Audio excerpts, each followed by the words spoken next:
अस्सलाम वालेकुम। एक ख़ूबसूरत सुबह के आगाज़ के साथ हमारा सफ़र महांडरी से आगे बटाकुंडी तक स्टार्ट हो चुका है। तो रास्ते में मैं आपको सारे एडवेंचर जो हमने किए और इसकी खूबसूरती सब आपको दिखाऊंगी। बहुत ही खूबसूरत शहर है नारान, और नारान में राफ्टिंग करवाई जाती है जो कि बहुत ही मज़े का एक्सपीरियंस रहा हमारा। राफ्टिंग नारान में हमने फ़र्स्ट टाइम की। इसके अलावा ज़िप लाइन की भी यहाँ पर सहूलत मौजूद है। आप जो पसंद करते हैं आप उसका एक्सपीरियंस लीजिए, बहुत मज़े का ये एक्सपीरियंस होता है। अगर आपका बजट बहुत ज़्यादा नहीं है तो आप जस्ट नारान में ही स्टे कर सकते हैं, और यहाँ पर भी बहुत सारी जगहें हैं देखने की।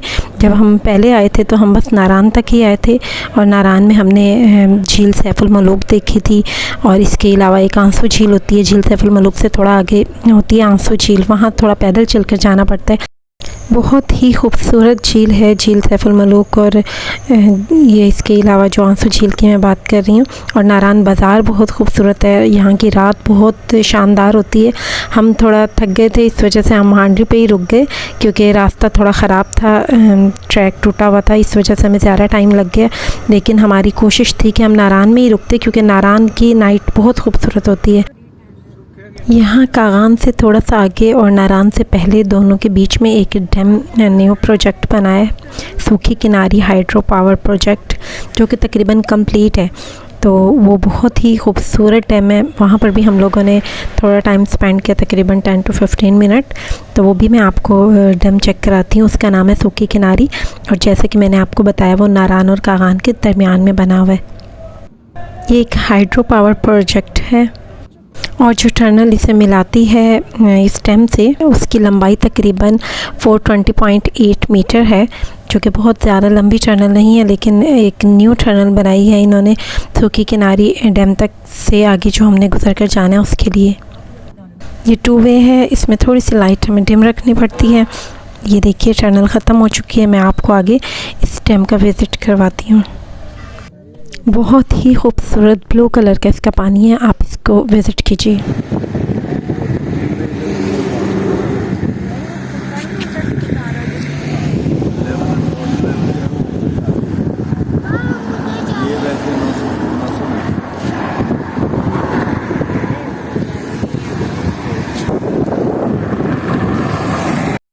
थोड़ी देर सूखी किनारी हाइड्रो पावर डैम पर रुकने के बाद हमारा सफ़र दोबारा से स्टार्ट हो गया। नारान की तरफ हम जा रहे हैं, वहाँ पर थोड़ी देर हम स्टे करेंगे, राफ्टिंग करेंगे, उसके बाद हम आगे बटाकुंडी वाली साइड पर चले जाएंगे। तो यहाँ पर जी हमें एक रास्ते में मिली खूबसूरत सी आबशार। तो यहाँ पर हमने थोड़ी देर टाइम स्पेंड किया, तकरीबन 10 to 15 मिनट। थोड़ा थोड़ा हम हर जगह पर रुकते हुए गए, ताकि हमारा सफ़र बिल्कुल थकाने वाला ना हो और हम इंजॉय करते हुए जाएँ सफ़र को भी।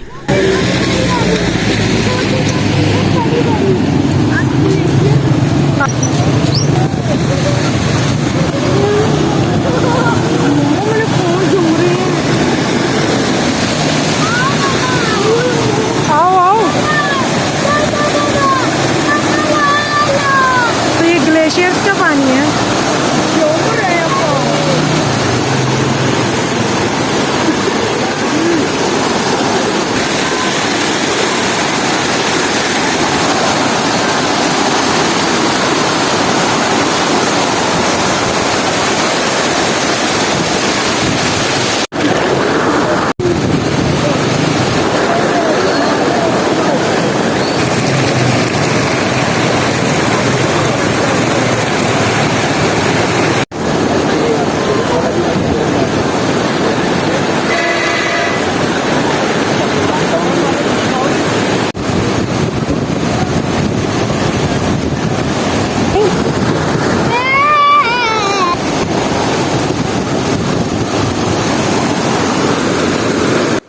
नॉर्थन एरियाज़ में जहाँ भी आपको आबशार दिखेगी, ज़्यादातर वहाँ पर लोगों ने ऐसी ही चारपाइयाँ वगैरह लगाई हुई होंगी और ठंडे माहौल में बैठकर एंजॉय कर रहे होंगे। और यहाँ पे ट्राउट फ़िश का भी इंतज़ाम था। आप उन्हें जैसे ही ऑर्डर देते हैं वो साथ ही आपको फ़्रेश ट्राउट फ़िश उसी टाइम बनाकर आपके सामने पेश करते हैं। ये देखिए नारान शहर हमें यहाँ से दिखना शुरू हो गया, और नारान शहर में अच्छी खासी आबादी है। बहुत ही खूबसूरत नारान शहर है। लास्ट ईयर जब हमने मिनीमर्क का विज़िट किया था तब तकरीबन अगस्त का एंड और सितंबर का स्टार्ट। तो यहाँ पर नारान में सिर्फ हमने नाइट स्पेंड की थी। तब हम लाहौर से डायरेक्ट नारान में हमने स्टे किया था, पर जब हम इस दफ़ा विज़िट कर रहे हैं तो यहाँ पर नारान में हमें होगी डे स्टार्ट हो गए। यहाँ पर एक ख़ास बात मैं आपको बताती चलूँ कि जब भी आप नाइट स्पेंड करने के लिए होटल तलाश करना शुरू करते हैं तो जैसे ये नारान शहर है, इससे थोड़ा सा पहले या नारान शहर के थोड़ा सा बाद में अगर आप होटल लेते हैं तो इसके प्राइस आपको बहुत मुनासिब मिलेंगे। अगर आप मेन नारान शहर के अंदर होटल लेते हैं तो उसके चार्जेस थोड़े से ज़्यादा होते हैं, तो इस चीज़ का आप थोड़ा ख्याल रखिएगा। कहीं भी किसी भी पॉइंट पे आप रात में पहुँच रहे हैं तो आपकी ये कोशिश होनी चाहिए कि आप 7-8 बजे तक वहाँ पहुँच जाएं, क्योंकि जब लेट पहुँचते हैं, जैसे हम रात को अगर 9-10 बजे पहुँचते हैं किसी भी जगह पे, तो जब रश वाले डेज़ होते हैं, जैसे आजकल सीज़न था, छुट्टियों के दिन थे, तो होटल हमें ज़्यादातर बुक के मिलते हैं। फिर हमें उनकी मंशा के हिसाब से, होटल वालों की ख्वाहिश के हिसाब से हमें पे करना पड़ता है। तो आप अगर टाइम से पहुँच जाएंगे किसी भी पॉइंट पर तो आपको होटल के चार्जेस ज़्यादा नहीं पड़ेंगे।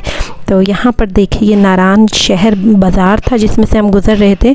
बहुत ही खूबसूरत बाज़ार है, मतलब इसमें आपको हर सहूलत मिलेगी, हर चीज़ मौजूद है। ये हम नारान शहर के ब्रिज को क्रॉस करेंगे तो आगे उन्होंने जो राफ्टिंग एरिया बनाया हुआ है वो स्टार्ट हो जाएगा।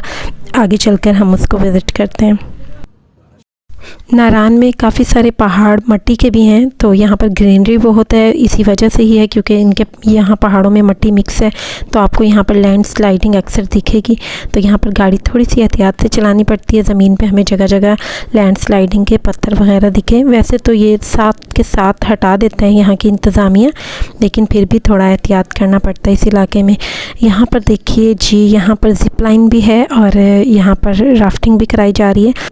राफ्टिंग के लिए तकरीबन 1 से 2 किलोमीटर आपको पैदल चलकर आगे जाना पड़ता है। अगर आप अपनी गाड़ी में मौजूद हैं तो आपको कोई जैसे जो भी ड्राइव कर रहा है वो आपको आगे राफ्टिंग तक पहुंचा दे और फिर गाड़ी लेकर वो दोबारा जहां पर आपको जिस पॉइंट पे उतारा जाएगा वहां पर आकर रुक जाएं, तो आप इजीली राफ्टिंग कर सकते हैं। नहीं तो आपको ये बहुत ज़्यादा लंबा पैदल सफ़र करना पड़ेगा कि आपको चल के पहले आगे जाना पड़ेगा और फिर जिस पॉइंट पर आपको उतारा जाएगा फिर वहाँ से गाड़ी तक आने के लिए। तो यहाँ हम सब ने राफ्टिंग की थी, बस सिवाय मेरे बाबा के।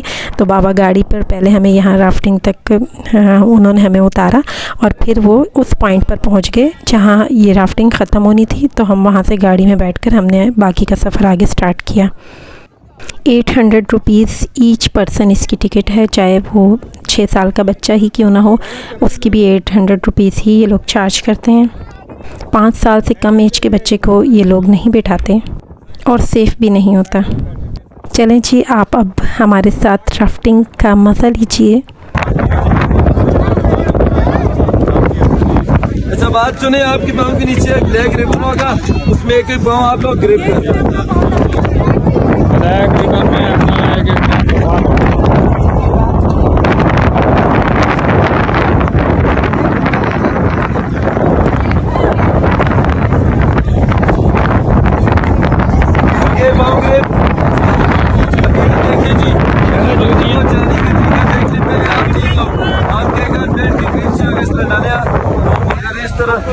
नीचे 4 फिंगर गुड अब इस ऊपर करे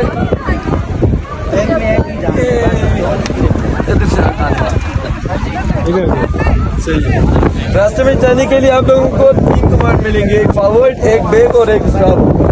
जब आपको फॉरवर्ड बोला जाए पानी को आगे से पीछे लेके आना है, बैक बोला जाए तो पीछे से आगे लेके जाना है, स्टॉप पे पैडल पानी से बाहर कर लेने, ज्यादा जोर फ्रंट वाले 2 लोगों को लगना। पहले बता दूं, आप चलाओगे तो चलेगी। ये तो भूखे हैं तो भूखे पानी पीते रहे, खाना खाए ना।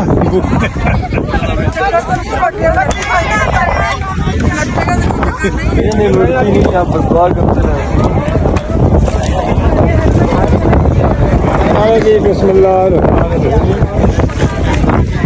बिस्मिल्लाह मुजरिहा चले दुआ पढ़ने, बिस्मिल्लाह है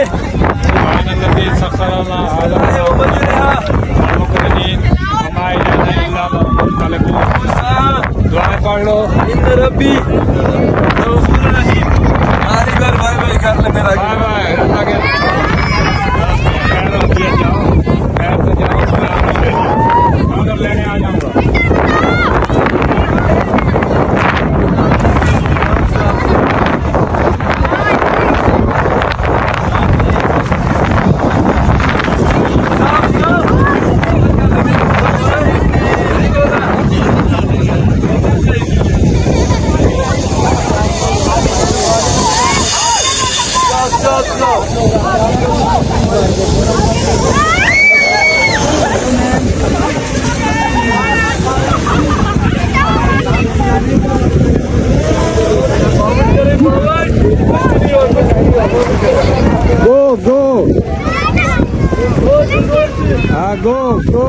फॉरवर्ड।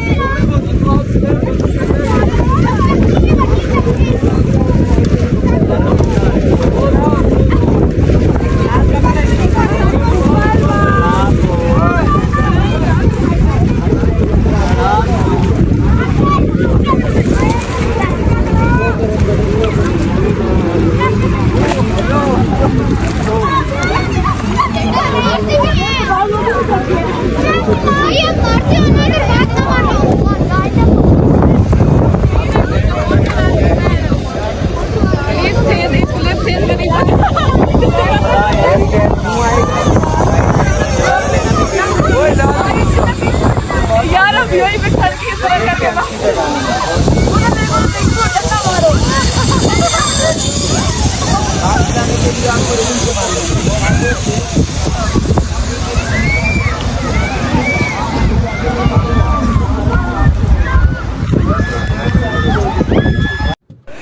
राफ्टिंग करने में हमें बहुत मज़ा आया। हमें फ़ोन लेकर जाने की इजाज़त नहीं थी। जो हमारे गाइड थे जो बोट चला रहे थे उनका नाम था डिस्को, और उन्होंने हमें मना किया कि आप अपने फ़ोन साथ मत रखिए, अपने रिस्क पे रख सकते हैं क्योंकि फ़ोन गिरने का ख़तरा होता है और भीगने का भी। और वाकई जब हम राफ्टिंग करके फारिग हुए तो हमारे कपड़े अच्छे खासे भीग चुके थे, तो ये अच्छा फ़ैसला था फ़ोन साथ में ना लेकर जाने का। बाबा ने मेरी वीडियो बनाई जो मैंने आप लोगों के साथ शेयर की। बहुत मज़े का एक्सपीरियंस था। अगर आप भी नारायण जाते हैं तो आप भी ज़रूर राफ्टिंग कीजिए। अगर आप ज़िप-लाइन पसंद करते हैं तो वो कीजिए, पर ज़िप-लाइन यहाँ करने के बजाय अगर आप बाबूसर टॉप पे ज़िप-लाइन करते हैं तो आपको ज़्यादा मज़ा आएगा। यहाँ पर जी हम पहुँच चुके हैं बटाकुंडी, और हम यहाँ पर वेट कर रहे हैं कि हमें कोई मुनासिब सा अच्छा सा होटल मिल जाए। हमारी होटल से रिलेटेड बिल्कुल सिंपल सी रिक्वायरमेंट होती हैं कि होटल और गाड़ी में मतलब ग्राउंड फ्लोर पे ही होटल हो, ताकि हम सामान वगैरह निकालने में और लेने में बहुत ज़्यादा आसानी हो। क्योंकि गाड़ी समझे आपका सारा घर होता है, किसी भी जब आप टूर पर जाते हैं तो सारा सामान उसी में ही होता है। तो हमने एक ऐसा होटल का इंतखाब किया जिसमें गाड़ी बिल्कुल हमारी दरवाज़े पर ही थी, और वो उसके जो 2-3 रूम थे वो सारे हमारे पास थे। इससे आपकी प्राइवेसी भी बिल्कुल डिस्टर्ब नहीं होती। यहाँ पर देखिए बरामदे में हमने सिलेंडर रखा हुआ था, और ये मेरी सिस्टर सेकंड डे पहुँची थी, वो निहारी बनाई हुई थी उन्होंने। निहारी हमने गरम की, साथ में गर्मा गर्म बाज़ार से, यहीं के बटाकुंडी के बाज़ार से नान ख़रीदे और निहारी को एंजॉय किया। बटाकुंडी का मौसम बहुत ही खूबसूरत और सर्द था क्योंकि अस्तोरी यहाँ से दूर था बहुत, तो इस वजह से हमने यहाँ पर नाइट स्पेंड करना ज़रूरी समझा। हमने एक पूरी नाइट यहाँ पर स्पेंड की, और यहाँ का बाज़ार बहुत शानदार था। अगली वीडियो में मैं आपके साथ पूरी डिटेल बटाकुंडी की शेयर करूँगी। और उससे नेक्स्ट हमारा जो स्टॉप था जहाँ हमने रात स्पेंड की वो था चिलम चौकी। मैं उम्मीद करती हूँ आपको हमारा लाहौर से स्कर्दो तक का सफ़र ज़रूर पसंद आएगा। कमेंट्स में अपना फ़ीडबैक ज़रूर दीजिएगा, और नेक्स्ट वीडियो तक के लिए अल्लाह हाफ़िज़।